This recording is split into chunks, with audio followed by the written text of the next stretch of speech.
ketika terbangun di malam hari, asal syaratnya begitu bangun kaget baca ini dulu.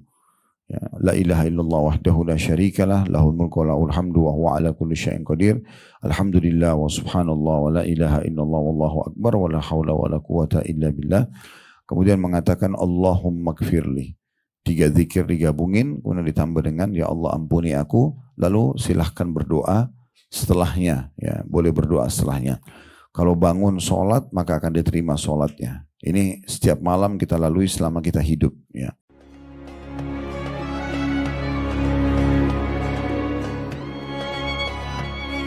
Assalamualaikum warahmatullahi wabarakatuh. Alhamdulillah, tidak henti-hentinya kita selalu bersyukur dan berterima kasih kepada Allah Subhanahu wa taala. Terlalu banyak nikmat Allah yang melimpah kepada kita yang tidak terhingga, dan kita sampai pada hari ini masih diberikan umur untuk kita maksimalkan dalam ketaatan kepada Allah, memperbanyak amal-amal saleh dan menjauhi pelanggaran-pelanggaran, serta jika tentunya kita masih dalam keadaan Islam. Dan ini nikmat yang sangat besar yang harusnya kita pertahankan. Dan selanjutnya kita panjatkan salawat dan taslim kepada Nabi besar Muhammad sallallahu alaihi wa ala alihi wa sahbihi wasallam, sebagaimana Allah telah perintahkan kita untuk mengucapkan salam hormat tersebut.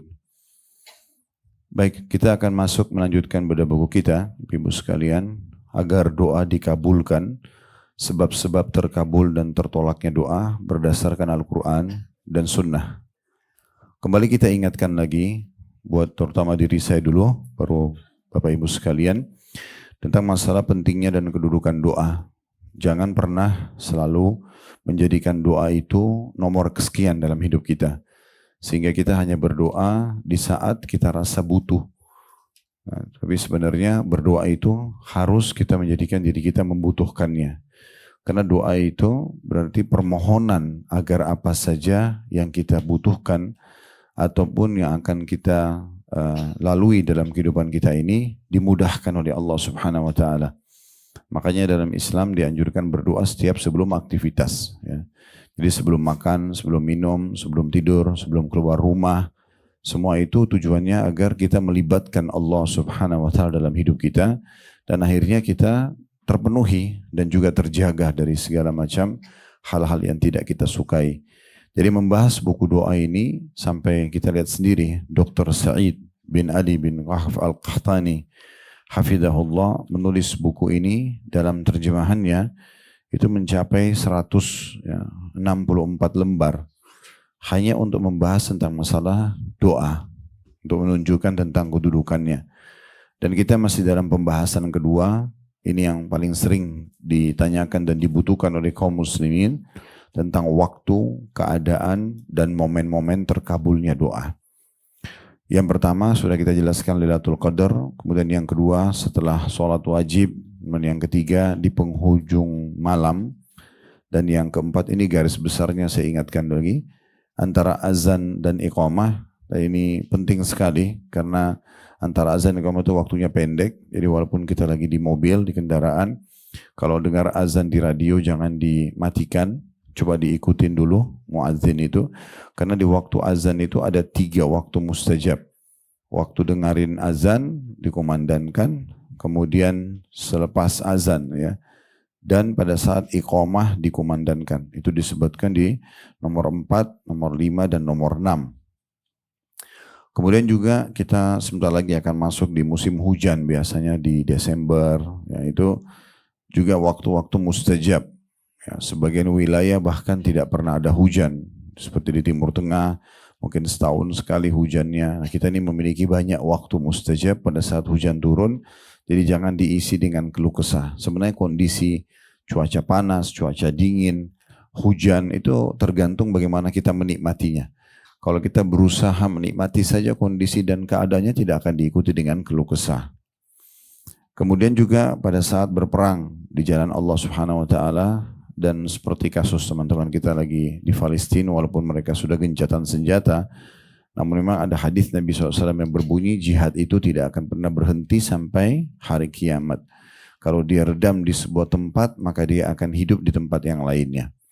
Dan memang kalau sedang berkecamuk maka waktu itu dibutuhkan keikhlasan agar Allah Subhanahu wa taala berikan kemenangan, dan di waktu itu dibuka juga waktu mustajab doa. Kemudian yang kesembilan, saat waktu atau suatu waktu dari bagian malam. Kemudian yang 10, satu waktu di hari Jumat. Ini juga sudah kita jelaskan panjang lebar. Ada pendapat yang mengatakan bahwasanya mulai dari subuh sampai maghrib semua waktu mustajab. Dan ada yang mengatakan bahwasanya di saat khatib sedang duduk di khutbah, dan ada yang mengatakan juga selepas asar. Semua punya dalil tentunya. Jadi kita maksimalkan di hari Jumat untuk menyampaikan hajat-hajat kita. Yang ke-11, saat minum zam-zam. Ini yang sudah kami ingatkan juga, kalau pulang umroh dapat zam-zam 5 liter, jangan ditaruh di gudang, diminum ya. Karena ada orang zam-zamnya sudah 10 tahun nggak disentuh-sentuh gitu ya. Jadi zam-zam itu diminum, dan bisa juga cuma dipakai jadi campuran. Kayak misalnya ibu dan bapak sekalian rahimahullah minum kopi, minum teh, minum susu, maka ada zam-zam yang dimasukkan dalam minuman kita. Walaupun cuma 1 sendok teh, intinya ada air zam-zamnya. Kalau bisa zam-zam utuh semua, alhamdulillah. Kalau tidak, maka sebagiannya. Nah, ini sudah cukup untuk mendatangkan doa. Ya. Apalagi kalau sementara haji dan umroh, maka selama di Madinah dan Mekah, jangan lagi konsumsi kecuali air zam-zam. Kemudian yang ke-12, di saat sujud. Nah ini sudah kita jelaskan, kalau sholat sunnah boleh menggunakan bahasa Indonesia. Sholat wajib dianjurkan, ya, pendapat yang kami pegangi, tidak membahasa Indonesia tentunya. Tidak menggunakan bahasa kita. Yang ke-13, ketika terbangun di malam hari, asal syaratnya begitu bangun kaget baca ini dulu. Ya, la ilaha illallah wahdahu la syarikalah, lahul mulku wa lahul hamdu wa huwa ala kulli syai'in qadir. Alhamdulillah wa subhanallah wa la ilaha illallah wallahu akbar wa la haula wa la quwata illa billah. Kemudian mengatakan Allahumma gfirli. 3 zikir digabungin, kemudian ditambah dengan ya Allah ampuni aku, lalu silahkan berdoa setelahnya. Ya, boleh berdoa setelahnya. Kalau bangun sholat maka akan diterima sholatnya. Ini setiap malam kita lalui selama kita hidup. Ya. Kemudian yang ke-14, berdoa dengan doa Zannun. Ini yang menjadi bahasan kita. Zannun adalah nama lainnya Nabi Yunus alaihissalam. Sedikit bercerita tentang Nabi Yunus. Nabi Yunus alaihissalam salah satu nabi-nabi Allah yang Allah utus ke negeri namanya Nainawa. Nainawa ini di wilayah Irak. Sebelum Nabi Muhammad SAW diutus, Bapak Ibu sekalian, itu nabi-nabi diutus khusus untuk kaumnya saja. Semua nabi-nabi untuk kaumnya. Jadi tidak ada satupun nabi kecuali Nabi Muhammad SAW yang diutus ya untuk seluruh alam semesta. Jadi seperti contoh Nabi Ibrahim itu punya lokasi dakwah. Lokasi dakwahnya Babilonia di wilayah Irak, kemudian Palestina dan juga Mekah. Nah ini titik lokasinya. Jadi tidak ada lokasi dakwah yang lain. Ada Mesir juga sempat dilewatin, dan juga ada Mekah. Nabi Lut, kalau pernah dengar Nabi Lut yang kaumnya melakukan homoseksual, itu ponakannya Nabi Ibrahim. Lokasi dakwanya cuma Jordania saja, di Laut Mati. Nah, yang biasanya dilewatin orang kalau mau ke Palestina gitu ya. Nah ini lokasinya cuma di situ. Nabi Lut tidak punya kewajiban pergi ke Indonesia, pergi ke mana-mana. Lokasinya cuma di situ saja. Makanya sebelum Nabi Muhammad SAW, nabi-nabi itu sezaman. Nah, kadang-kadang sezaman dan beda lokasi. Ya, seperti Nabi Musa yang kita biasa baca dalam surah Kahfi, sezaman dengan Nabi Khidir, beda lokasi. Nah gitu. Jadi masing-masing punya peraturan-peraturan dan syariat itu ya, dijalankan. Nah Nabi Yunus juga salah satu nabi yang diutus hanya untuk di satu negeri namanya Nainawa. Satu negeri kecil di wilayah Irak. Ya, kurang lebih jumlah mungkin pada saat itu dalam Al-Quran disebutkan sekitar 100.000 orang yang didakwahi. Jadi kecil sekali sebenarnya jumlahnya umatnya gitu ya. Tapi dia masuk dalam 25 nabi dan rasul yang harus kita tahu kisahnya. Juga beliau termasuk salah satu dari nabi-nabi yang datang dari luar wilayahnya. Nah, jadi ada seperti Nabi Muhammad SAW lahir di Mekah, diutus di Mekah. Nah gitu kan. Kalau Nabi Yunus berada dari luar negeri Nainawa. Diutus dari luar datang berdakwah di situ. Makanya penolakannya sangat besar dari kaumnya. Tentu kisahnya tidak asing buat kita. Setelah Nabi Yunus SAW masuk ke sana, melihat kaumnya menyembah berhala, didakwahilah. Akad antara Allah dengan para nabi-nabi itu nggak boleh ninggalin lokasi dakwah kecuali ada perintah. Nah, Nabi Yunus ini salah satu nabi yang menjadi pelajaran buat kita. Subhanallah, dia berdakwah setiap hari tapi kaumnya menolak. Harusnya akadnya nggak boleh tinggalin wilayah tersebut. Tapi beliau setelah berdoa sama Allah terus belum lihat ada jawaban dari Allah untuk meninggalkan wilayah Nawawi. Beliau minta, ya Allah tolong kasih wilayah aku yang lain yang umatnya bisa menerima dakwah ini. Niatnya baik. Tapi karena Allah belum kasih jawaban, beliau berijtihad, beliau berusaha sendiri. Tinggalkanlah negeri Nainawah. Dan dia bilang sebelum tinggalkan, nanti kalian akan hancur nih. Kalau saya tinggalkan nih, azab Allah bisa datang pada kalian. Pergilah Nabi Yunus alaihissalam, subhanallah, dia ingin mencari lokasi dakwah baru. Dia naik di atas kapal dan ternyata Allah subhanahu wa ta'ala berikan petunjuk kalau dia salah di situ. Tiba-tiba kapalnya dihantam oleh ombak yang yang kuat, yang keras gitu ya, sehingga membuat kapten kapalnya mengatakan kita harus mengurangi beban. Dikeluarkanlah banyak beban masih belum bisa. Kapalnya dianggap masih berat. Maka solusinya harus ada orang yang berkorban. Diundilah nama-nama pada saat itu, setiap diundi nama Nabi Yunus yang keluar. Nah, sampai 3 kali. Yang pertama diundi, keluar nama Nabi Yunus, tapi ternyata orang-orang di kapal itu mengatakan, kami tahu ini seorang Nabi, jangan dia. Kalau nama selain dia yang keluar, kita buang di laut. Tapi di undi yang kedua, Nabi Yunus juga keluar. Di undi yang ketiga, Nabi Yunus yang keluar. Akhirnya Nabi Yunus mengatakan, ini sepertinya peringatan dari Allah, hukuman buat saya. Maka beliau pun akhirnya berdiri di pinggir kapal. Begitu beliau loncatkan dirinya ke laut, maka ditelan oleh ikan yang besar. Gitu ya. Tapi tidak disebutkan ikannya seperti apa. Ikan paus atau ikan yang lain, intinya ditelan oleh ikan yang besar. Dan ikan ini dalam Al-Quran digambarkan, Allah mengatakan kalau bukan dia termasuk orang yang banyak bertasbih, maksudnya Nabi Yunus AS, maka dia akan tinggal di perut ikan itu sampai hari kiamat. Berarti menandakan ikan ini termasuk ikan yang langka, ikan yang memang bisa umurnya panjang ya, karena tinggal sampai hari kiamat ini bukan hal yang ringan gitu ya. Atau bisa saja memang Allah khususkan, khusus ikan itu saja. Kalau Nabi Yunus masih ada di perutnya, maka dia akan dipertahankan umurnya oleh Allah sampai hari kiamat. Sebagaimana Allah Maha Kuasa, kita tahu, iblis waktu tidak mau sujud pada Nabi Adam, maka disuruh untuk, ya, atau dia minta agar Allah panjangkan umurnya sampai hari kiamat, dan Allah kabulkan. Makanya iblis umurnya panjang sampai menjelang hari kiamat nanti. Dan Nabi Yunus alaihissalam waktu tinggalkan wilayah Ninawah, Bapak Ibu sekalian, wilayah Ninawah ditimpa azab Allah. Tiba-tiba langit menghitam, turun hujan yang deras, bumi pun mengeluarkan airnya. Orang-orang sudah pada ketakutan, mulai berserakan sana sini. Nah, raja mereka atau pimpinan mereka mengatakan, percuma kita tidak usah lari kemana-mana, coba kita pertahankan saja dulu. Maksudnya kita tetap diam di tempat masing-masing dan coba kita mengikuti apa yang Yunus sampaikan. Agar kita menyatakan kita beriman kepada Tuhan yang namanya Allah.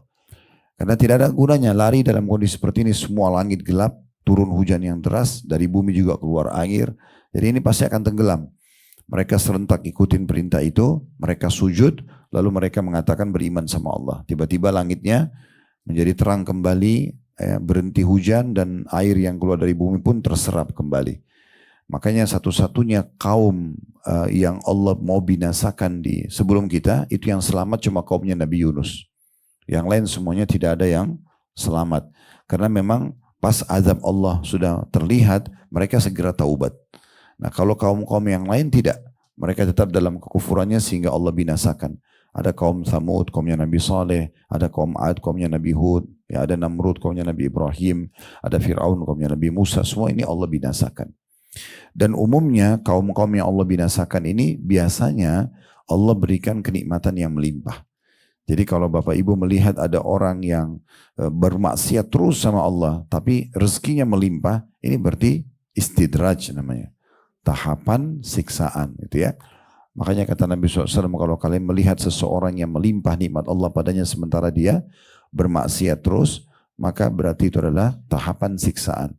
Nah, semua umat-umat sebelum Allah binasakan pasti Allah kasih istidraj ini. Jadi badannya tambah sehat, hidupnya makin bahagia, gitu-gitu ya. Nah, begitu mereka puncak-puncaknya lalai, di saat itulah Allah binasakan. Saat itulah Allah binasakan, gitu ya. Jadi ini memang poin yang harus digarisbawahi. Kita kembali kepada kejadian Nabi Yunus alaihissalam.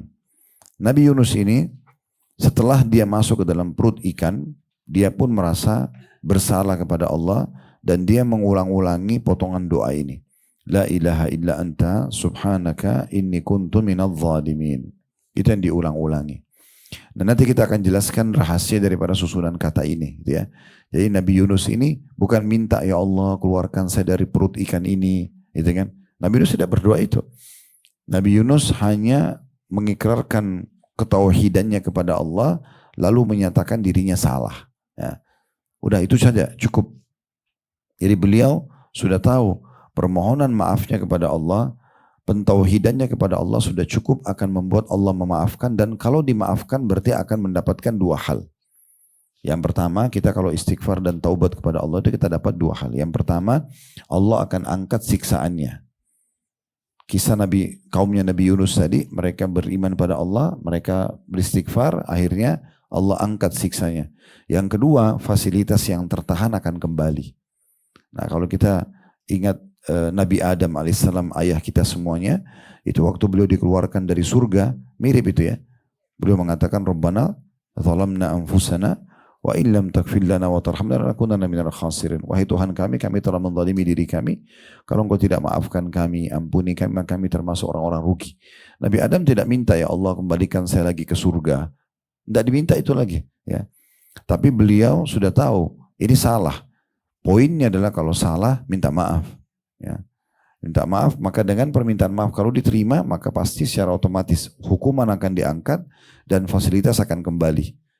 Makanya Nabi Adam alaihissalam, kami pernah jelaskan di Blok M itu hari tablik akbar tentang beliau, dan serial Nabi insya Allah masih berjalan.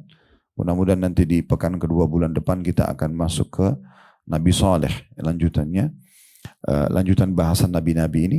Nah, Nabi Adam alaihissalam dalam sebuah riwayat mengatakan, ya Allah, apakah kalau aku bertobat kepadamu engkau akan kembalikan aku ke surga? Kata Allah SWT, iya. Ya, jadi memang hanya dengan permohonan maaf sudah sangat bagus. Ya. Makanya dalam salah satu keutamaan istighfar, kalau pernah dengar nama Luqman, ya, Luqman al-Hakim yang dalam Al-Quran dinamakan, sebutkan nama surah Luqman, itu dia mengatakan pada anaknya, wahai anakku, dalam wasiatnya, sesungguhnya Allah punya waktu yang mustajab, diterima doa-doa. Kalau engkau temukan waktu itu, perbanyak istighfar. Beliau bukan bilang sama anaknya, mintalah surga, jauh neraka, walaupun itu oke, ya. Tetapi beliau fokus ke poin yang terpenting, yaitu bagaimana agar didahulukan istighfar di waktu mustajab itu. Karena kalau Allah ijabah, maka secara otomatis aman semuanya. Ingat juga riwayat tentang perkataan Aisyah radhiyallahu anha kepada Nabi SAW, ya Rasulullah, kalau saya dapat Lailatul Qadar, apa yang saya bilang? Nah, di situ bukan Nabi bilang, mintalah surga, selamatkan diri dari api neraka. Allahumma innaka afuun, tuhibbul afwa fa'fu anni. Permintaan maaf. Ya Allah, kamu itu suka sekali memaafkan, maka maafkanlah aku. Kenapa permohonan maaf ini? Jadi tidak bisa juga orang mengatakan, tapi kan Ustaz saya tidak buat dosa. Itu nggak bisa kita ngomong gitu. Karena kesalahan itu banyak sekali dan bisa saja akumulasi. Bisa saja dosa-dosa kita yang lalu belum tentu dimaafkan semuanya, walaupun kita sudah istighfar dan taubat gitu ya. Dan ini poin yang penting kita ambil dari kisah Nabi Yunus alaihissalam. Tentu kita tidak sedang berbicara tentang kisah beliau, karena kalau bahas tentang kisah beliau ini ada materi khususnya, tapi kita sedang bicara tentang masalah doa yang dibaca dan hikmah daripada pengucapan doa tersebut. Makanya dikatakan salah satu waktu dan juga tempat yang mustajab adalah seseorang dalam kondisi dia sedang berbuat kesalahan kepada Allah, dia beristighfar dan taubat kepada Allah. Dinukil dari Sa'ad radhiyallahu anhu, riwayatnya di halaman 85, beliau berkata bahwasanya Rasulullah sallallahu alaihi wasallam bersabda, da'watu dhinnuni idda'a wa huwa fi batnil hut, la ilaha illa anta subhanaka inni kuntu minadh dhalimin, fa inna lam yad'u biha rajulun muslimun fi syai'in qattun illa istajaba Allahu lahu. Doanya Dhunnun atau Nabi Yunus ketika ia berdoa di dalam perut ikan yang besar. Nah, perhatikan kata-kata ikan yang besar, makanya tidak disebutkan ya jenis ikannya gitu ya. Tiada Tuhan yang berhak disembah selain Engkau, Maha Suci Engkau, sungguhnya aku termasuk orang-orang yang zalim. Di mana kata Nabi SAW, tidak ada seorang muslim pun berdoa dengan doa ini melainkan Allah kabulkan untuknya. Ada di bawah footnote-nya tentunya, diriwayatkan oleh Tirmidzi. Riwayat ini kita ambil pelajaran yang cukup banyak. Yang pertama tentu kedudukan Nabi Yunus alaihissalam sebagai salah satu nabi, dan walaupun tadi sudah kita jelaskan ada kesalahan tanda kutip ya, kesalahan beliau karena melanggar akad antara nabi sama Allah, meninggalkan lokasi dakwah sebelum ada perintah ya. Jadi kalau kita menjadi nabi itu tidak boleh tinggalin lokasi dakwah walaupun kita dibunuh oleh kaum kita. Ada satu nabi namanya Nabi Yahya, dibunuh oleh Bani Israel. Itu dia tidak tinggal ke lokasi dakwah. Sampai dia dibunuh pun oleh kaumnya, ya sudah itu resiko dia. Tapi tentu Allah memberikan kedudukan yang tinggi ya karena perilaku kaumnya gitu ya. Ya seperti itulah. Nah, Nabi Yunus alaihissalam ini walaupun beliau meninggalkan lokasi dakwah dan ada tanda kutip di situ ya, ada kesalahan yang dia lakukan antara dia sama Tuhannya Allah, dan Allah hukum dan dengan dimasukkan di perut ikan. Nah, kalau dia bukan orang yang banyak bertasbih beristighfar seperti doa ini la ilaha illa anta subhanaka inni kuntu minadh dhalimin, maka dia akan tinggal di perut ikan sampai hari kiamat. Tapi di sini ada sebuah hadis pesan Nabi begini. Janganlah seseorang di antara kalian menganggap dirinya lebih baik daripada Zannun. Enggak boleh karena kesalahan kita mengatakan oh saya lebih baik dari Nabi Yunus, nggak bisa, karena tetap dia adalah seorang nabi, gitu kan? Dan tidak bisa kita membandingkan diri kita sama nabi. Karena tidak boleh kita menilai ini sebuah hal yang negatif. Kita melihat sisi positifnya. Terkadang ada hal-hal yang Allah jadikan terjadi di dalam kehidupan seorang nabi itu untuk menjadi pelajaran. Di masa Nabi Muhammad SAW itu ada terjadi. Seperti contoh, beliau pernah mengharamkan madu. Ya. Waktu beliau pulang ke rumahnya, salah satu rumahnya, terus istri yang satunya cemburu karena Nabi SAW kebetulan makan madu di rumah itu, lalu datang ke rumahnya, lalu kata istri yang lainnya, ya Rasulullah mulut anda bau, gitu. Lalu Nabi bilang saya tidak makan kecuali madu. Lalu kemudian disebutkanlah ada satu jenis makanan yang pahit, yang itu bisa mungkin membuat bau yang kurang sedap. Nabi mengatakan saya tidak konsumsi itu. Tapi karena dua orang istri yang menyebutkan ini, maka Nabi SAW pun menuju ke pinggir kota Madinah, duduk lalu merenung masalah ini. Ada apa sebenarnya? Seorang sahabat lewat mengatakan, ya Rasulullah ada apa dengan anda? Kata Nabi SAW, hari ini aku haramkan madu. Nah waktu itu, detik itu juga Jibril datang membawa surah At-Tahrim, ayat 1. Hai Nabi, kenapa berani-berani engkau mengharamkan apa yang sudah Allah halalkan hanya untuk mencari keridhaan istrimu? Nah sekarang bagaimana kita memahami surat Tahrim tanda kutip di sini ayat 1? Apakah kita menyalahkan Nabi Muhammad SAW? Jawabannya tidak. Kita melihat sisi positifnya. Apa sisi positifnya? Allah buat itu terjadi supaya jadi pelajaran buat kita. Allah buat terjadi supaya jadi pelajaran. Supaya kita jangan sampai coba-coba menghalalkan apa yang telah Allah haramkan atau mengharamkan apa yang telah Allah halalkan hanya karena mencari ya rasa perhatian atau cinta dari pasangan hidup kita. Haram ya haram, halal ya halal. Ya, makanya kami sering sampaikan dalam konsep rumah tangga, tolok ukur orang itu benar atau salah harus Islam. Bukan kita pribadi, bukan ego, bukan harta, bukan jabatan. Pokoknya siapa yang salah di antara suami istri harus yang nilai adalah Al-Quran dan Sunnah. Tanyakan kepada Islam, yang salah siapa? Kemudian mulailah yang salah minta maaf, yang benar memaafkan. Dibuka lagi lembaran baru. Nah seperti itu kurang lebih gambarannya. Baik, ini pelajaran pertama bisa diambil kedudukan Nabi Yunus alaihissalam, dan tidak boleh kita menganggap kita lebih baik dari Nabi Yunus karena kejadian yang terjadi pada hidup beliau. Pelajaran yang kedua, pentingnya seseorang segera menyadari kesalahannya dan tidak boleh menunda. Ya, makanya Nabi Yunus alaihissalam Allah selamatkan dan dikeluarkan dari perut ikan ini, itu adalah setelah terus mengulangi kata-kata ini. La ilaha illa anta subhanaka inni kuntu minadh dhalimin. Tentu kisah Nabi Yunus panjang ya. Setelah beliau banyak berzikir begini, Allah buat ikan itu mendekat ke pinggir pantai lalu memuntahkan Nabi Yunus. Dalam kondisi semua pakaiannya sobek-sobek, kondisi fisiknya lemah. Berarti menandakan memang sudah beberapa waktu tinggal di perut ikan ya. Dan tentu saja ikan bergerak sana sini. Kemudian belum lagi ada air laut yang masuk ke dalam perutnya, belum ada masuk mangsanya dan segala macam gitu ya. Maka dia pun akhirnya Allah berikan kekuatan ya, dengan menggerakkan tubuhnya, lalu dia mengambil daun-daun pohon untuk menutup auratnya menjadi pakaian. kemudian dia bertemu dengan atau Allah berikan kepada dia seekor sapi yang dia lihat yang susunya cukup banyak, lalu dia meminumnya, dan dia menemukan juga pohon yaktin, labu. Ya, kemudian beliau mengkonsumsi labu. Makanya waktu corona kemarin sempat kami buat episode, beberapa puluh episode gitu, judulnya Corona dan Solusinya. Salah satunya adalah mengkonsumsi labu. Ya, diambil daripada kisah Nabi Yunus alaihissalam gitu ya. Karena memang labu itu bagus sekali buat stamina gitu ya.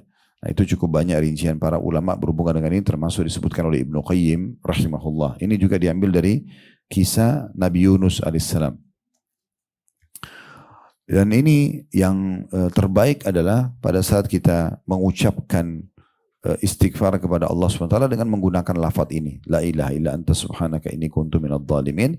Nah hikmahnya adalah dibagi dua doa ini. La ilaha illa anta, ini kalimat tauhid. Mengikrarkan kembali tidak ada Tuhan yang berhak disembah kecuali Engkau. Ini seakan-akan Nabi Yunus mengatakan, tidak ada lagi tempat saya memohon ya Allah kecuali Engkau. Tidak ada juga yang menghukum aku ini kecuali Engkau. Tidak ada juga yang bisa mengeluarkan aku dari masalah ini kecuali Engkau. Itu makna la ilaha illa anta. Ya. Karena kita seakan-akan mengembalikan semua kepada Allah Subhanahu wa taala. Ini kembali kepada tauhid, ya. Jadi kalau kita sakit, sebenarnya kami jelaskan itu ada masalah, yang ciptakan kita Allah, yang ciptakan penyakit atau masalah itu Allah, yang bisa berikan jalan keluar hanya Allah. Tapi Ustaz, saya sudah berdoa sekian lama belum lihat hasilnya. Jangan berhenti. Allah itu Maha mendengar, Allah Maha melihat sampai kita melihat hasilnya. Begitu juga pada saat nikmat melimpah, sudah sering kami sampaikan, yang ciptakan kita Allah, yang ciptakan nikmat itu Allah, yang bisa pertahankan hanya Allah Subhanahu wa ta'ala. Kemudian potongan kedua doa adalah Subhanaka inni kuntu minadh dhalimin. Maha suci Engkau, aku benar-benar termasuk orang yang berbuat salah. Maknanya ini adalah Engkau tidak akan pernah berbuat salah ya Allah, tapi aku yang berbuat salah. Karena dimulai dengan Subhanak, Maha suci Engkau. Maksudnya suci dari segala macam kekurangan. Allah tidak akan pernah salah, Allah tidak akan punya kekurangan. Bahkan dalam masalah takdir saja, itu ulama hampir sepakat mengatakan semua takdir Allah baik. Ya, cuma manusia yang kadang-kadang menjadikannya tidak baik. Ya, dia yang menilai tidak baik. Karena dia misalnya tidak suka dengan hujan, tapi Allah punya hikmah besar dengan hujan tersebut misalnya. Dia tidak suka dengan sakit, tapi Allah punya cara dan hikmah besar dari sakit tersebut. Karena orang kalau semasa hidup tidak pernah sakit, maka dia tidak akan bersyukur dan tidak akan tahu nilainya sehatan gitu ya. Nah begitu seterusnya, hal-hal yang hikmah-hikmah Allah SWT yang sangat besar gitu. Kemudian pelajaran yang terakhir yang bisa diambil dari hadits ini adalah keberkahan terhadap doa ini akhirnya dijadikan dalam syariat Nabi Muhammad SAW, siapapun yang berdoa dengan doa ini dipastikan akan diijabah. Ya, jadi karena perbuatan Nabi Yunus alaihissalam ini, beliau terus membaca zikir dan doa ini kepada Allah sampai Allah maafkan kesalahannya dan akhirnya dikeluarkan dari perut ikan, sudah kita ceritakan tadi. Dan luar biasa Allah kalau mengijabah sesuatu ya. Nabi Yunus itu harusnya sudah meninggal dalam perut ikan, tapi Allah panjangkan umurnya, Allah keluarkan dari perut ikan dalam kondisi lemah dan juga tidak punya pakaian, sobak-sobek. Kemudian dia diberikan pakaian dari daun yang bisa dipakai sama dia. Terus dikasih susu sapi tadi, ada sapi yang bisa dia perah. Kemudian juga ada pohon labu yang bisa dikonsumsi gitu kan. Plus lagi dia kembali ke Nainawa, wilayah yang dia dakwah, kaumnya sudah beriman. Kaumnya sudah beriman. Karena tadi sudah kita ceritakan bagaimana prosesi mereka beriman. Di saat azab sudah nampak depan mata, mereka segera mengikrarkan keimanannya, maka Allah hilangkan azab tersebut. Dan juga perlu kita garis bawahi ya, karena mulianya Nabi ini sampai Allah namakan salah satu surah Al-Quran namanya Nabi Yunus, ya, surah Yunus. Ya. Kemudian dikatakan ini keberkahannya, ini pelajaran terakhir dari hadis ini ya. Jadi tadi kedudukan Nabi Yunus alaihissalam yang pertama, yang kedua pentingnya seseorang itu segera mengikrarkan kesalahannya. Yang ketiga pelajaran dari hadis adalah makna dan hikmah dari doa ini dibagi dua. Pengikraran tauhid kepada Allah, la ilaha illa anta, seakan-akan tadi Nabi Yunus mengatakan sudah tidak mungkin ada orang yang bisa membantuku, tidak mungkin juga ada orang yang menciptakanku, tidak mungkin ada orang yang bisa mengeluarkan aku dari masalah ini kecuali Engkau ya Allah. Terus potongan keduanya, Subhanaka, Maha suci Engkau dari segala kekurangan dan kesalahan, inni kuntu minadh dhalimin, akulah yang salah. Nah gitu ya. Ini yang membuat diijabah. Dan yang keempat, pelajaran yang terakhir adalah bahwasanya keberkahan doa ini sampai membuat siapapun muslim yang menjadikannya sebagai bagian dari doanya, maka akan diijabah. Jadi bisa saja kita dalam masalah apapun ya, mau misalnya kita sedang menghadapi masalah ingin jalan keluar, atau kita punya hajat ingin dipenuhi, semuanya itu cukup baca la ilaha illa anta subhanaka inni kuntu minadh dhalimin, dalam hati niat agar diberikan jawaban, maka Allah akan kasih jawabannya. Atau bisa juga sebagian ulama mengatakan kita berdoa hajat kita, tapi sebelum berdoa baca dulu la ilaha illa anta subhanaka inni kuntu minadh dhalimin, baru sampaikan hajatnya. Dua-dua ini bisa saja ya. Jadi dua-duanya bisa diniatkan. Nah, inilah poin yang ke-14 dari waktu dan kondisi di mana akan diijabah doa. Kita masuk poin ke-15, Bapak Ibu sekalian, berdoa saat ditimpa bencana. Dari Ummu Salamah radhiyallahu anha, bahwasanya beliau berkata, saya telah mendengar Rasulullah sallallahu alaihi wasallam bersabda, "Ma min muslimin tusibuhu musibatun fayaqul ma amarahullah inna lillahi wa inna ilaihi raji'un Allahumma ajurni fi musibati wa akhlif li khairan minha illa akhlafallahu lahu khairan minha." Kata Nabi SAW, tidak ada seorang muslim ditimpa musibah lantas dia mengucapkan sebagaimana yang telah Allah perintahkan, inna lillahi wa inna ilaihi raji'un, sungguhnya kami milik Allah dan sungguhnya kami hanya kepadanya lah akan dikembalikan. Allahumma ajurni fi musibati, ya Allah berilah aku pahala atas musibah yang menimpahku ini, wa akhlif li khairan minha, dan gantilah untukku yang lebih baik darinya, illa akhlafallahu lahu khairan minha, kecuali Allah akan menggantikan dengan yang lebih baik. Baik, kita rincikan dulu.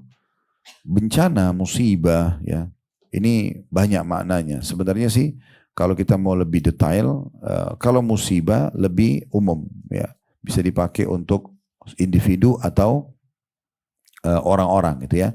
Kalau ujian lebih kepada individu, kalau bencana lebih kepada umum. Nah, gitu. Kalau mau dirincikan ya. Jadi kalau kita mengatakan musibah, dia bisa masuk kepada individu atau rame-rame. Contoh misalnya kita lagi sakit, kita mengatakan ini musibah sedang menimpa saya. Itu bisa saja cocok kosakatanya. Atau misalnya ada wilayah wilayah kita ditimpa bencana, kita mengatakan kami ditimpa musibah. Itu bisa. Musibah bisa masuk kepada individu, bisa masuk kepada umum gitu ya. Kalau ujian itu hanya kepada individu. Saya lagi diuji oleh Allah. Nah, itu bahasa uji satu. Tapi kalau semua kena itu bencana. Ya, semuanya kena itu bencana, hanya khusus. Jadi bencana sebenarnya lebih tidak kena kepada individu, tapi kepada umumnya. Kayak bencana alam, longsor, banjir, kemudian tsunami dan segala macam hal. Ini supaya tepat aja bahasanya gitu ya. Nah, kalau di sini kita lihat doanya memang kena lebih umum ya. Maksudnya dia harusnya berdoa di saat ditimpa musibah. Itu lebih tepat terjemahannya. Baik itu individu ataupun rame-rame gitu ya. Baik, kita masuk kepada hadis ini. Hadis ini sebenarnya terjadi pada Ummu Salamah radhiyallahu anha, istri Nabi SAW. Awal kisahnya waktu suaminya Abu Salamah meninggal. Dan itu di awal-awal Islam. Abu Salamah ini di awal-awal Islam terkenal karena orang yang sangat saleh ya. Dia selevel dengan Abu Bakar dan sahabat-sahabat yang awal-awal masuk Islam. Walaupun Abu Bakar lebih afdal dari dia. Tapi subhanallah dia meninggal ya. Waktu dia meninggal, Ummu Salamah ini masih punya satu anak yang bernama Umar. Kemudian dia merasa khawatir dirinya. Orang-orang muslim masih sedikit waktu itu. Dia pun tinggalnya jauh gitu kan. Waktu itu kalau salah dia juga termasuk hijrah ke Ethiopia. Dari 153 orang muslim di Mekah, ada 83 yang hijrah ke Ethiopia. 70 orang tinggal bersama Nabi SAW di Mekah. Nah, Ummu Salamah ini termasuk waktu meninggal suaminya lagi ada di tempat yang jauh. Maka dia pun bingung gimana caranya. Sementara dia orang-orang muslim masih sedikit. Ya, sehingga dia butuh pendamping hidup. Dia pun masih muda, dia butuh suami. Maka dia bilang dalam riwayat yang lain, saya pun mendengarkan sabda Nabi ini. Ya, yaitu tadi terjemahnya, tidaklah seorang muslim ditimpa musibah lantas ya, mengucapkan sebagaimana yang telah Allah perintahkan, inna lillahi wa inna ilaihi raji'un, kami milik Allah, kami akan kembali kepada Allah. Allah ma'jurni fi musibati, ya Allah berikan aku pahala atas musibahku ini, wa akhlif li khairan minha, gantikan aku yang lebih baik darinya, illa akhlafallahu lahu khairan minha, kecuali Allah pasti gantikan lebih baik. Maka dia bilang, saya amalkan doa ini 3 bulan, non-stop. Dan terus saya bertanya-tanya siapa kira-kira pengganti Abu Salamah. Dan saya menyadari dahsyatnya doa ini setelah 3 bulan ternyata Rasulullah SAW melamarku. Dan Rasulullah jauh lebih baik daripada Abu Salamah. Nah ini kasus beliau pribadi ya. Tentu walaupun ini adalah doa ini hanya sebabnya itu karena Ummu Salamah atau Ummu Salamah pernah menggunakannya dalam doa. Sebenarnya hadis ini bukan sebabnya Ummu Salamah ya, tapi Ummu Salamah salah satu praktisi yang menerapkan dalam kehidupannya karena kasus suaminya meninggal dan dia butuh penggantinya. Tapi doa ini bisa dipakai dalam semua keadaan ya. Misalnya kita kehilangan usaha, apalah komunitas dan segala macam sama selalu kita ucapkan. Bahkan ulama dalam mengamalkan doa ini inna lillahi wa inna ilaihi raji'un Allahumma ajurni fi musibati wa akhlifni khairan minha, ini diamalkan dalam hal walaupun hal kecil ya. Misal contoh janjian sama orang gak jadi, batal, atau apalah hal-hal yang mungkin dalam keseharian kita mungkin anggap itu kecil, tetap mereka membaca ini karena janji Nabi SAW jelas, Allah akan gantikan yang lebih baik darinya. Perhatikan di akhir hadis itu ya. Kecuali Allah akan menggantinya dengan yang lebih baik. Jadi kalau ada sesuatu yang luput walaupun kecil tetap kita baca ini ya. Hal-hal kecil. Kita lagi pengen makan sesuatu tidak kita dapatkan. Kita lagi pengen pakaian tidak dapatkan misalnya. Kita tetap membaca ini dalam rangka untuk mendapatkan pahala menjalankan hadis Nabi SAW. Baik, dari hadis ini kita ambil pelajaran yang pertama, bahwasanya ujian itu akan datang kepada setiap manusia, termasuk orang-orang beriman. Orang kafir pun akan diuji. Kita bisa lihat Al-Baqarah 155 ya. Itu menjelaskan tentang pasti Allah akan uji manusia gitu ya, diuji. Dan ujian ini bisa datang dengan sedikit kekurangan harta, penyakit, hilangnya orang yang kita cintai, semua akan diuji. Lalu Allah mengatakan wabasyiris sabirin, dan sampaikan berita gembira kepada orang-orang yang sabar. Ya, 156-nya alladzina idza asabatuhum musibatun qalu inna lillahi wa inna ilaihi raji'un. Yaitu orang-orang yang kalau ditimpa musibah mereka mengatakan kami milik Allah, kami akan kembali kepada Allah. Nah, seperti itu ya. Pelajaran yang kedua, pentingnya mengulang-ulangi doa ini dengan niat agar Allah Subhanahu wa taala memberikan yang lebih baik walaupun dalam hal-hal kecil. Ya, sudah kita bahasakan tadi ya. Apapun yang kita harapkan, kecil sekecil apapun dan tidak kita dapatkan, baca istirja ini. Baca doa ini. Karena dengan mengamalkannya dapat 2 hal, dapat pahala dan dapat pengganti. Nah, seperti itu kurang lebih. Ini nggak boleh ada keraguan ya. Kita sudah jelaskan di bab doa kita ini, salah satu sebab diterimanya doa karena kita penuh keyakinan ya. Jadi nggak boleh ada keraguan. Benar nggak sih Allah akan gantikan? Ya, benar enggak seperti yang ini? Tidak boleh. Dari hal yang kecil yang Nabi SAW janjikan sampai hal yang besar tidak boleh ada keraguan. Dari hal hanya sekedar digantikan urusan-urusan dunia kecil ya, sampai kepada nanti kita masuk ke dalam surga. Semuanya hal dari kecil sampai yang besar harus penuh keyakinan, semua itu benar. Ya. Tidak boleh ada keraguan sedikit pun karena memang pondasi agama kita keyakinan. Kemudian poin ke-16, mendoakan orang sesaat setelah meninggal dunia. Dari Ummu Salamah radhiyallahu anha beliau berkata, Rasulullah SAW masuk menjenguk Abu Salamah dan ketika itu mata Abu Salamah masih terbuka. Maka Rasulullah SAW menutupnya. Kemudian beliau bersabda, Inna ruha idha qubida tabi'ahul basar. Fadajja nasum min ahlihi faqala la tad'u ala anfusikum illa bi khair. فإن الملائكة يؤمنون على ما تقولون ثم قال اللهم اغفر لأبي سلمة وارفع درجته في المهديين واخلفه في عقبه في الغابرين واغفر لنا وله يا رب العالمين وافسح له في قبره ونور له فيه. Sesungguhnya kata Nabi SAW, ruh itu apabila dicabut dari jasad seseorang diikuti oleh pandangan matanya. Nanti kita jelaskan itu ya. Maka hiruk-piruk pun sanak kerabatnya terdengar. Maksudnya orang-orang pada nangis karena melihat Abu Salamah meninggal. Lalu Rasulullah SAW bersabda di saat itu, karena orang lagi pada sedih, janganlah kalian mendoakan keburukan atas diri kalian. Kecuali, ya, janganlah kalian mendoakan keburukan atas diri kalian, kecuali dengan kebaikan saja. Atau ganti dengan doa-doa yang baik. Jangan bilang misalnya, kenapa dia meninggal ya, bukan saya. Ya misal contoh. Kenapa dia meninggal sementara dia begini dan begitu, padahal orangnya baik, ada orang lain sana jahat, terus kemudian kenapa dia nggak meninggal? Ini semua gak dibutuhkan kata-kata seperti ini. Kata Nabi SAW, janganlah kalian mendoakan keburukan atas diri kalian kecuali dengan kebaikan. Ganti dengan doa kebaikan. Misal contoh, ya Allah maafkanlah dia, ampuni dosanya, terimalah ruhnya. Nah, makanya Nabi praktikkan setelah itu. Karena sesungguhnya malaikat mengamini apa yang kalian ucapkan. Kemudian Rasulullah SAW berdoa untuk Abu Salamah, ya Allah ampunilah Abu Salamah dan angkatlah derajatnya bersama orang-orang yang mendapat petunjuk. Dan berilah gantinya dalam keturunannya yang akan datang. Ampunilah kami dan dia, wahai Tuhan semesta alam, lapangkanlah kuburnya dan terangilah ia di dalamnya. Itu ada footnote di bawah, diriwayatkan oleh Imam Muslim. Baik, hadits ini memberikan pelajaran kepada kita. Yang pertama, bahwasanya ruh itu kalau keluar, sebagaimana Nabi SAW sampaikan, mata akan mengikutinya. Ya, biasanya ada orang mati, matanya melihat ke atas, melihat ke kanan, melihat ke samping, itu karena melihat ruh terakhir kali. Waktu dia keluar dia melihatnya, gitu ya. Makanya biasanya orang yang sebatas saya tahu ya, itu kalau ada orang yang meninggal dunia biasanya termasuk dipotret matanya, ya. Karena biasanya dia melihat pandangan terakhirnya kepada pelaku, ya, atau orang-orang, termasuk melihat ruhnya, tapi melihat juga ke arah orang yang melakukan. Itu yang menyebabkan kadang-kadang pelaku kriminal memakai topeng, ya. Tapi kuasa Allah SWT biasanya kebongkar aja, ya.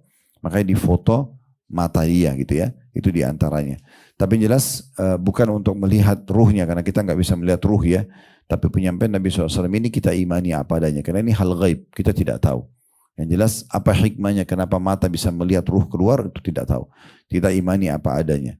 Tapi yang jelas di sini dikatakan mata itu akan mengikuti ruh pada saat ruh itu keluar, tapi hanya sampai batas tertentu saja. Tidak mungkin melihat karena ruh itu akan dibawa sampai ke langit. Pernah kita sampaikan riwayat itu ya. Kalau orang mukmin akan datang kepadanya 3 sosok malaikat, 2 malaikat kasih sayang kiri kanannya dan membawa kain kafan dari surga, yang satu di ubun-ubun kepalanya akan mengatakan, hai jiwa yang baik, keluarlah kepada rahmat Tuhanmu, lalu ruhnya keluar lebih mudah daripada air dari mulut kendi, kemudian dibungkus dengan kain kafan dari surga lalu dibawa ke langit. Nah, mata kita nggak mungkin tembus langit, tapi hanya batas tertentu saja, sekitar ruangan situ, sisinya nanti selebihnya sudah itu kuasa Allah Subhanahu wa taala, ya. Kemudian selanjutnya pelajaran yang kedua, ya, adanya normalisasi, maksudnya ini terjadi ya, orang sedih kalau ada sesuatu yang dia sukai dia kehilangan sesuatu, makanan, pakaian, orang yang meninggal gitu ya. Tetapi ini ada batasnya. Makanya Nabi SAW waktu meninggal anaknya yang bernama Ibrahim dari istrinya yang bernama Maria, beliau sempat meneteskan air mata dan para sahabat bertanya, ya Rasulullah, apakah ini terjadi pada anda? Maksudnya, apa anda juga nangis seperti ini? Mereka anggap selama ini sabar, gak usah nangis gitu ya. Maka Nabi SAW mengatakan ini adalah rahmat yang Allah masukkan ke dalam hati hamba-hambanya gitu ya. Lalu beliau mengucapkanlah kata-kata, wahai Ibrahim, sungguhnya kami sedih berpisah denganmu, tapi kami tidak akan mengucapkan kecuali yang Tuhan kami ridhoi. Maksudnya bukan berarti karena sedih kehilangan lalu kita lost control gitu ya, kita main sembarangan ucapin kata-kata yang tidak benar gitu ya, atau kita menyesali kematiannya dan segala macam. Ini semua hal-hal yang harus dihindari. Nah, ini pelajarannya di sini. Dan cara mengobatinya adalah kita harus paham, mati itu kan sebuah pintu yang untuk menuju kepada kehidupan abadi yang kekal harus melalui pintu itu. Jadi dari mana Bapak Ibu sekalian kita tahu sholat kita sudah diterima atau tidak? Atau bagaimana bentuk kadar pahalanya? Sedekah kita, baca Quran, umrah dan haji kita, bakti sama orang tua, mungkin ibu-ibu bakti sama suaminya, suaminya berbuat baik sama istrinya. Kan selama ini kita cuma tahu secara teori. Ya. Kapan kita bisa lihat? Ya kalau kita meninggal.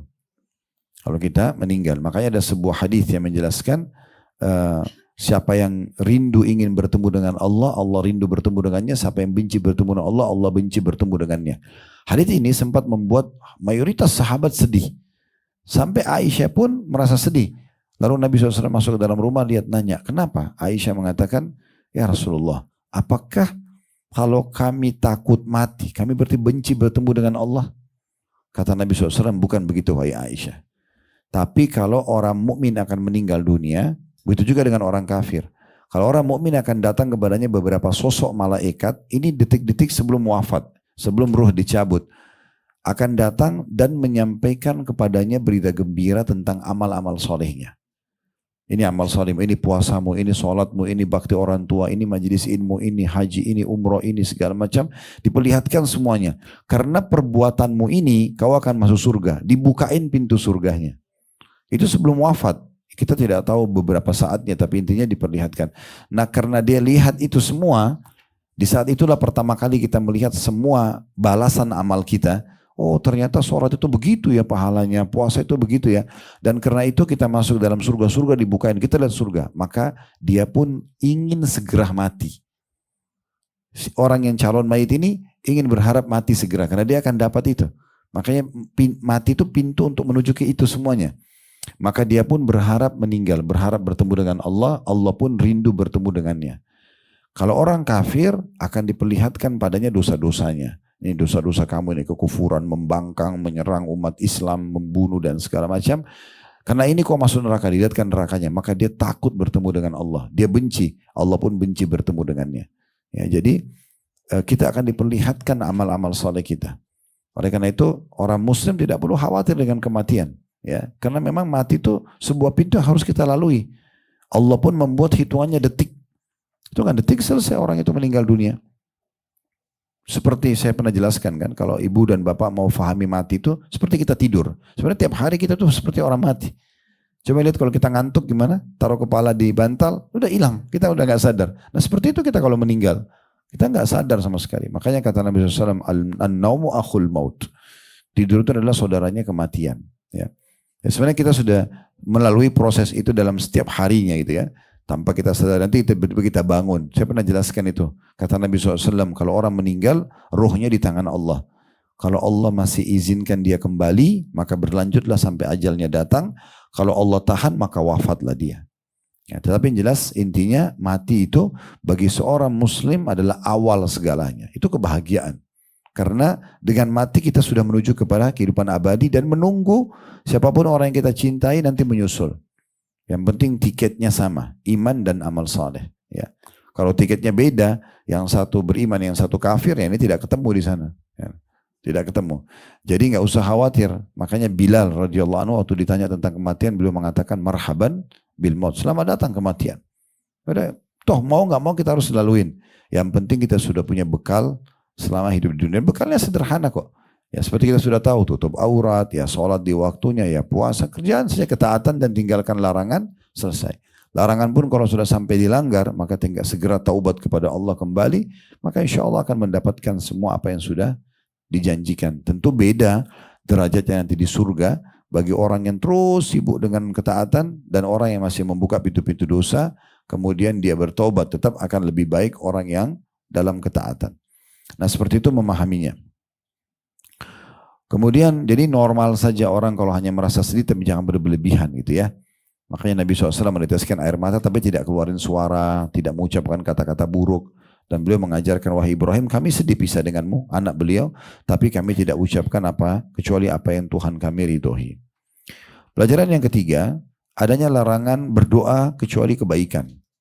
Nah ini cukup banyak rinciannya, seperti gak boleh kita protes diri kita sendiri. Kalau hanya sekedar untuk melakukan satu tindakan tidak ada masalah. Tapi kalau untuk memprotes seakan-akan kenapa ya alis saya begini, kenapa kulit saya begini, kenapa muka saya bulat tidak lonjong, kenapa gini dan gitu. Kenapa saya pendek, kenapa saya tinggi, kenapa saya putih, kenapa saya hitam. Ini semua ciptaan Allah. Kalau kita mau mengambil sebuah tindakan misalnya perawatan itu nggak ada masalah. Tapi jangan menghina fisik utamanya gitu ya. Karena itu penciptanya Allah. Kita nggak pernah bisa pilih saya jadi laki-laki atau saya jadi perempuan. Kita nggak pernah bisa pilih lahir dari rahim ibu siapa. Kita nggak bisa pilih saya nggak mau ibu ini, mau ibu yang itu. Atau ayahnya nggak bisa kita pilih. Kita juga nggak bisa mengalih fungsikan anggota tubuh. Memang kuping kita untuk mendengar, mata kita untuk melihat, mulut untuk mengucap, misalnya lidah untuk mengecap dan segala macam. Ini memang fungsinya ada dan tidak bisa kita menghinanya. Makanya kalau kemudian kita merasa kita kusam, ya udah kita tinggal mandi, kita perawatan, tidak usah mengatakan kok saya jelek banget ya. Bahasa ini menghina penciptanya, Allah Subhanahu Wa Taala. Nggak boleh. Mirip kalau kita masuk ke dalam rumah seseorang, kok rumahnya jorok banget ya. Nah, sebenarnya kita sedang menghina pemilik rumah gitu kan. Jadi kita nggak perlu membahasakan itu contohnya.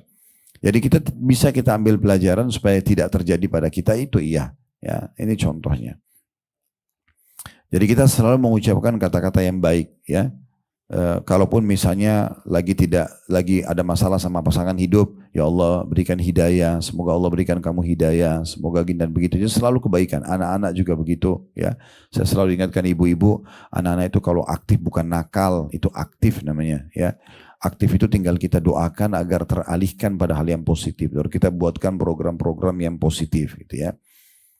Kemudian selanjutnya di pelajaran ketiga, adanya malaikat dan wajib kita imani keberadaannya, dan cara kita imani adalah dari bisikan-bisikan positifnya, gitu ya. Jadi semua bisikan untuk mengerjakan ketaatan dari malaikat, semua bisikan untuk justru meninggalkan ketaatan atau melakukan pelanggaran kepada Allah dari syaitan. Ya, ya sudah pernah kita sampaikan riwayatnya, kalau seseorang mau tidur malam hari, pendampingi dari malaikat akan mengatakan, tutuplah hidupmu dengan kebaikan, lalu diingatkanlah kebaikan-kebaikan pada hari itu supaya dia buat program untuk itu besok.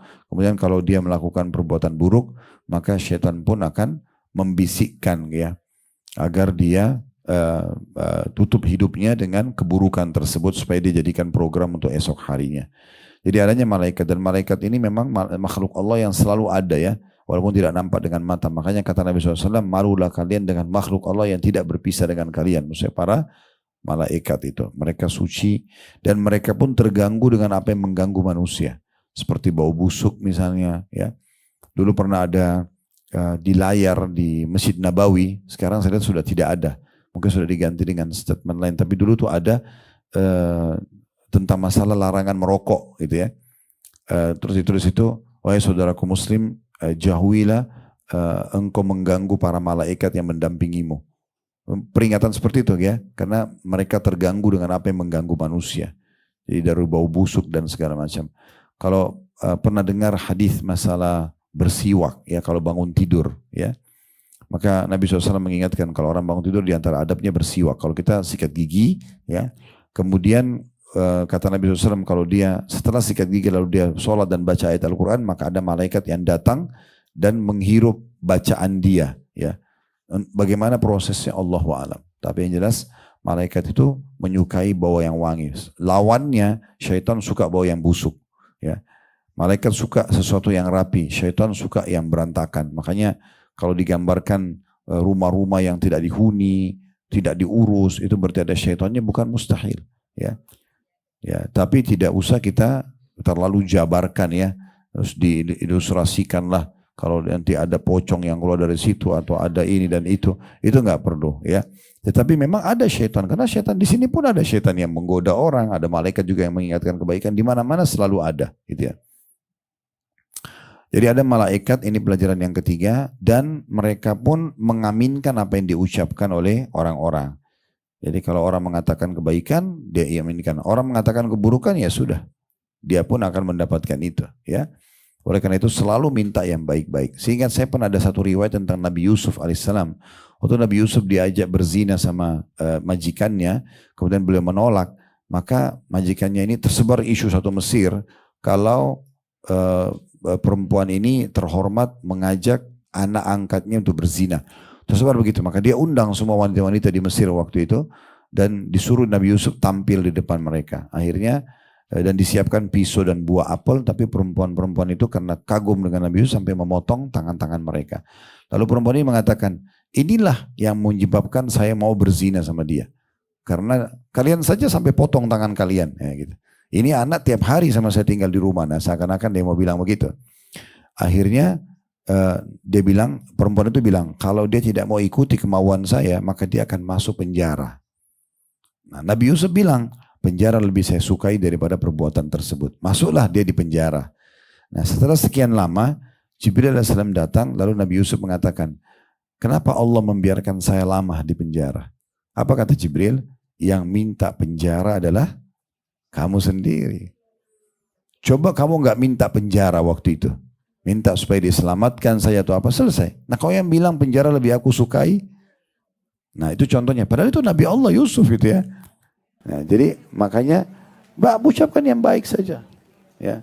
Tidak usah selalu menyesal menikah sama kamu, menyesal punya anak ini, menyesal tinggal di sini. Kenapa harus menyesal? Berdoa agar tempat itu, pasangan itu, anak itu menjadi kebahagiaan buat kita. Itu lebih baik. Kan itu. Karena Allah Maha Kuasa, bisa membalikkan kebencian jadi suka, bisa membalik satu keadaan menjadi lebih nyaman dan segala macam gitu. Nah ini yang dimaksudkan di sini. Pelajaran keempat yang bisa diambil, pentingnya seseorang mendoakan mayit. Dan ini sebabnya kenapa Dr. Said memasukkan salah satu waktu dan kondisi mustajab kalau terjadi kematian. Ya, maksudnya mendoakan si mayit di sini. Kita pun tidak boleh mendoakan keburukan diri kita. Tapi ini diantara doa yang Nabi baca. Allah maghfir li Abi Salama, yang paling dibutuhkan tadi sudah kita bilang pengampunan dosa ya. Maka yang pertama Nabi katakan, ya Allah ampunilah Abu Salama. Warfa darajatahu, ini yang dibutuhkan yang selanjutnya bagi mayit, dan angkat derajatnya ya. Fil mahdiyin, bersama dengan orang-orang yang dapat petunjuk, maksudnya derajat yang tinggi di surga. Jadi kalau kita doakan orang tua kita sudah meninggal atau siapa saja sudah meninggal, maka mulai dari situ. Mohon ampun dulu dan mohon ditinggikan derajatnya. Selanjutnya wakhluf lu fi aqibihi fil ghabirin. Dan berilah gantinya dalam keturunannya yang akan datang. Maksudnya lahirkan dari keturunannya yang seperti dia. Orang yang baik seperti dia. Gitu kan? Sehingga bisa menambah amal soleh buat dia si mayit di sini. Selanjutnya itu yang ketiga. Yang keempat ya. Waghfir lana walahu ya rabbal alamin. Maafkan kami dan juga dia. Wahai Tuhan alam semesta.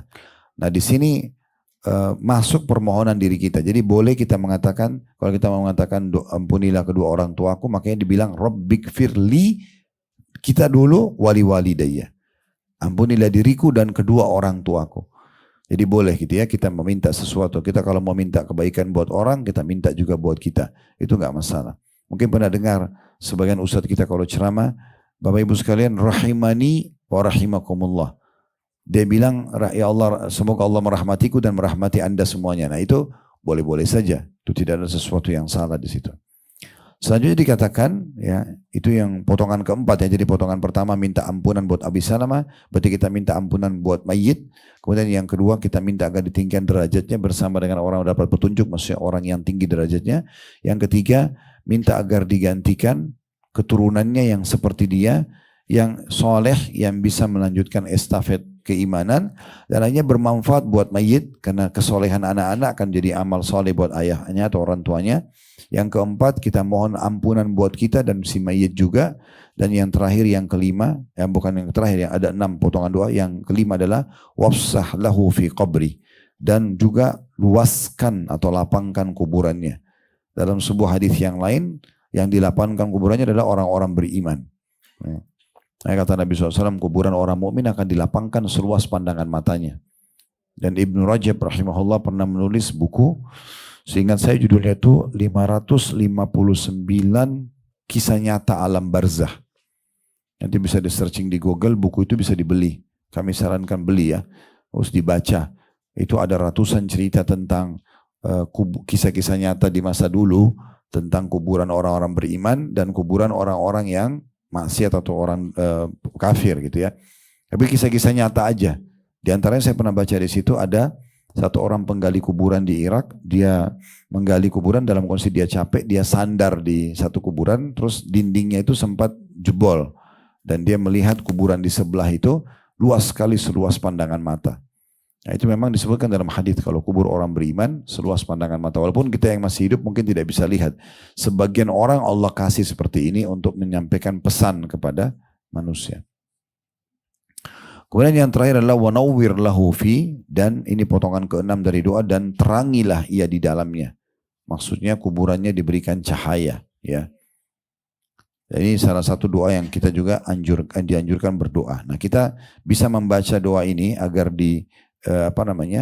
diberikan cahaya di kuburan kita walaupun kita belum meninggal ya. Kalau misalnya ya Allah, nanti kalau saya meninggal ampuni dosa-dosaku, lapangkan kuburanku, terangilah dan segala macam. Atau kita doakan orang tua kita yang sudah meninggal, sama juga. Ya Allah ampunilah dosa-dosanya, kemudian luaskanlah kuburannya, berikanlah cahaya, angkatlah derajatnya. Ini semua potongan-potongan doa yang bisa kita baca. Dan selanjutnya yang ke-17 ya. Yang ke-17 ini membaca doa istiftah berikut ini, dan di nomor 18 juga mirip ya. Ketika membaca doa istiftah yang berikut ini ya. Jadi dua poin ini berdekatan ya. Ya. Istiftah atau iftitah ya. Ya. Itu maksudnya pembuka, artinya bahasa Arab itu terjemahan pembuka. Ya. Membaca ini Allahu Akbar kabira walhamdulillahi katsira wa subhanallahi bukratan wa asila ya. Ini salah satu doa iftitah atau istiftah itu ya. Allahu Akbar kabira, Allah Maha besar dengan sebesar-besarnya, dan walhamdulillahi katsira, segala puji bagi Allah sebanyak-banyaknya, wa subhanallahi bukratan wa asila, dan maha suci Allah pada tiap pagi dan juga petang.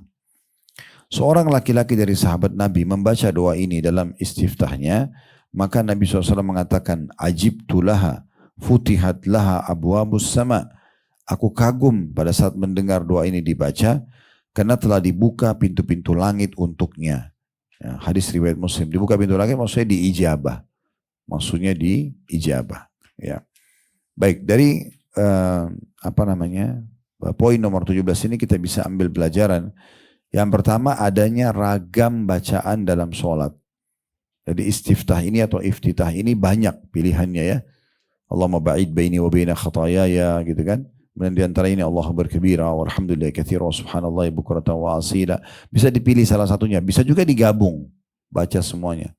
Selama ini yang kami ketahui ada 6 atau sampai 7 doa istiftah ini, macam-macam ragamnya. Nah, seorang muslim bisa memilih salah satunya, tapi kalau mau lebih afdal maka kita menghafal semuanya dan mengamalkan dengan cara ya diganti-ganti ya, atau dibaca semuanya gitu kan. Selama kita mampu kita baca semuanya. Kita baca, maka biasanya ini kita lakukan kalau kita sholat sendirian. Kayak sholat duha, sholat tahajud. Misalnya kita lagi sendirian, gak ada orang yang jadi makmum supaya tidak terganggu orang lain. Maka kita membaca ini. Ya. Tapi kalau sholat berjamaah tidak dianjurkan. Dan ini termasuk doa istiftah atau iftitah yang bisa kita pilih karena pendek. Ya. Jadi kalau misalnya kita memang dalam kondisi buru-buru ya, jangan selalu buru-buru dilahirkan ini ya. Tapi memang urgent kita mau sholat duha 2 rakaat dan sudah ditunggu ya. Kita harus memang kerjakan 2 rakaat. Ya udah, Allahu Akbar, kita takbir lalu membaca Allahu Akbar kabira walhamdulillahi katsira subhanallahi bukratan wa asila, lalu baca Al-Fatihah langsung. Gitu kan. Itu kalau tidak mau kehilangan istiftahnya atau iftitahnya. Baik, dari doa ini ya kita bisa ambil pelajaran yang kedua. Ini tentu poin yang kedua ya. Poin yang pertama tadi ada macam ragam doa istiftah. Itu juga dalam ruku ada ragamnya, dalam sujud ada ragamnya, dalam i'tidal ada ragamnya, banyak ya. Kalau orang mau pilih salah satunya boleh, kalau orang mau membaca semuanya itu boleh. Lebih bagus malah gitu ya. Atau paling tidak mungkin Bapak Ibu menghafal. Walaupun kita rutin baca misalnya Allahumma ba'id baini wa baina khatayaya misalnya, itu yang rutin kita baca sampai akhir, maka yang lainnya tetap kita baca walaupun sekali seumur hidup. Ya, sehingga di buku amal kita tercatat semua ajaran Nabi ini pernah kita amalkan. Nah seperti itu. Pelajaran yang kedua, doa ini memiliki kedudukan yang sangat besar karena semua adalah puji-pujian kepada Allah. Allahu Akbar kabira itu berarti menyatakan Allah Maha Besar. Ini ikrar tentang kebesaran Allah Subhanahu wa taala, berarti tidak ada yang lebih besar dari Allah. Kalau besar berarti lebih paling kuat ya, paling mulia dan segala macam. Alhamdulillah katsiran, ini kita tahu puji-pujian bersyukur kepada Allah, dan Allah suka dengan hambanya yang bersyukur ya. Dan yang ketiga menolak semua kekurangan dari Allah. Subhanallah, subhanallah itu maha suci Allah. Dan tidak ada kekurangan zatnya yang mulia, kemudian sifat-sifatnya, keputusannya, semuanya kesempurnaan. Dan tidak ada tentu yang seperti itu dari makhluk atau manusia. Kemudian selanjutnya pelajaran yang kita bisa ambil yang ketiga adalah masalah perkataan Nabi SAW, sungguh aku kagum karena pintu-pintu langit dibuka untuknya. Maksudnya kata-kata ini diterima oleh Allah dengan pahala yang sempurna dan menjadi penyebab kalau orang sampaikan hajatnya sesudahnya, maka akan diterima oleh Allah Subhanahu wa taala. Mungkin yang terakhir kita pelajari pada kesempatan ini ya. Nanti kita akan berikan tanda yang ke-19 ke depannya insya Allah. Kalau ada yang mau punya pertanyaan silakan ditulis dan diberi seperti biasa ya. Dikasih ke kameramen kita. Kita masih ada poin-poinnya sampai ke poin 34 nanti ya. Poin yang ke-18 ini masalah ketika membaca doa istiftah berikut ini. Alhamdulillahi hamdan kathiran tayyiban mubarakan fi. Alhamdulillahi hamdan kathiran. Segala puji hanya Allah, puji-pujian yang banyak. Kemudian tayyiban yang baik. Mubarakan fi yang penuh dengan berkah padanya. Doa ini dibaca oleh seorang laki-laki pada doa istiftah di dalam sholatnya. Maka tak kala Rasulullah SAW selesai melaksanakan sholat, beliau bertanya, siapa di antara kamu yang mengucapkan kalimat itu tadi? Maka orang-orang saling pandang satu sama yang lain. Lalu Rasulullah SAW bersabda, siapa di antara kamu yang mengucapkannya? Sesungguhnya dia tidak mengucapkan hal yang buruk. Maka seorang laki-laki menjawab, saya datang dengan nafas terengah-engah karena terburu-buru. Maka Rasulullah SAW pun bersabda, laqad ra'aitu thnai asyara malakan yabtadirunaha ayyuhum yarfa'uha. Sungguh aku melihat 12 malaikat saling berlomba menuju doa tersebut. Masing-masing mereka ingin mengangkatnya ke hadapan Allah. Dari poin nomor 18 ini kita ambil pelajaran. Yang pertama tentunya ini salah satu dari ragam doa iftitah. Ini lebih pendek lagi ya. Alhamdulillahi hamdan kathiran tayyiban mubarakan fi. Dan doa ini berisi 3 potongan juga. Ya, Alhamdulillahi hamdan kathiran. Ini potongan pertama. Segala puji bagi Allah yang banyak. Ya. Berarti memang kita dianjurkan memuji Allah yang banyak. Kemudian tayyiban. Yang baik, sempurna, ya. Karena kita tidak tahu puji-pujian Allah yang paling baik yang mana, maka kita mengucapkan thayyiban sudah mewakili. Kemudian yang ketiga mubarakan fi, penuh dengan berkah. Mana penuh dengan berkah? Maksudnya adalah ya penuh dengan kecukupan, ya. Artinya puji-pujian seperti ini sesuai dengan apa yang Allah inginkan. Kemudian pelajaran yang kedua. Pelajaran yang pertama tentu tentang masalah kedudukan doa iftitah ini ya. Dan ini salah satu doa istiftah yang bisa dibaca. Pelajaran yang kedua, bahwasanya hadits ini perlu diletakkan pada tempatnya masing-masing. Sahabat Nabi yang membaca ini, dia sedang membacanya, garis bawah ini ya, di masa hidupnya Nabi. Karena ada orang yang memegang hadits ini, lalu mengatakan, dan kita bisa lihat footnote di bawah nomor 130 ya, jadi memang ini hadis yang sahih riwayat Imam Muslim. Jadi ada orang yang mengatakan ini buktinya boleh orang berbuat bid'ah, boleh orang buat yang tidak ada di masa Nabi. Kenapa? Karena orang ini membaca doa yang Nabi tidak ajarkan. Dia lupa kalau ini terjadi di masa hidupnya Nabi. Artinya kalau benar Nabi dukung, kalau salah Nabi luruskan. Dan waktu itu proses wahyu masih turun. Masih terus ada wahyu. Al-Quran belum sempurna. Ya masih dalam proses turun. Dan hadis-hadis Nabi masih disampaikan. Waktu sebelum Nabi SAW meninggal. Terakhir sekali. Turun surah Al-Ma'idah ayat 3. Potongannya Al-Yawma akmaltu lakum dinakum sampai akhir. Hari ini aku sempurnakan agama kalian. Nah di saat itu baru sempurna agama Islam. Itu di haji wadaknya Nabi. Gitu ya. Di haji perpisahannya Nabi. Jadi perlu digarisbawahi, doa ini sahabat ini baca di masa hidupnya Nabi. Nabi kalau benar Nabi dukung, kalau salah Nabi tinggal luruskan. Tapi setelah Nabi SAW meninggal, agama Islam sudah sempurna, nggak boleh lagi kita ngarang-ngarang. Nggak boleh lagi kita buat-buat. Bisa difahami ya, ini pesan penting karena saya sering dengar hadits ini dijadikan sebagai alasan, hujjah. Ya. Oh ini buktinya sahabat itu ada yang buat kok. Itu dia hidup di masa Nabi. Dan wahyu masih proses turun gitu ya. Beda dengan sekarang dalam kondisi sudah sempurna. Kalau sekarang kita nambah-nambah, maka bisa dibayangkan di sini aja ada yang hadir di taklim kita. Misalnya berapa ratus orang yang datang contohnya, semuanya, contoh semuanya berpikir boleh nambah. Misal saya mau nambah, ibu-ibu juga nambah masing-masing. Bagaimana warnanya Islam itu? Pasti sangat warna-warni kan? Karena masing-masing akan jalan sesuai bagi dia yang baik. Dan bisa saja bentrok, bisa saya anggap baik, ibu belum tentu anggap baik, kan gitu. Atau ibu anggap baik, bagi saya mungkin tidak baik, bisa cekcok. Ya, makanya tidak boleh nambah-nambah. Kita punya standarisasi agama gitu ya. Makanya biasa kalau di perusahaan itu SOP-nya, standar operasionalnya ada. Ya, tidak boleh kita keluar dari standar tersebut. Nah ini yang dimaksudkan. Ini pelajaran kedua yang bagi saya penting untuk disampaikan, yaitu hadits ini disebutkan oleh sahabat, memang Nabi belum ajarkan doa ini, tapi karena di masa wahyu masih turun, Nabi masih hidup, Nabi tinggal dukung kalau benar atau Nabi tinggal luruskan kalau salah. Tapi setelah Nabi meninggal sudah nggak ada lagi, gitu kan? Nah seperti itulah. Makanya di sini Nabi sempat tanya, siapa tadi yang baca doa itu? Rupanya sahabat ini yang baca ini pun khawatir, salah kali ini, gitu ya.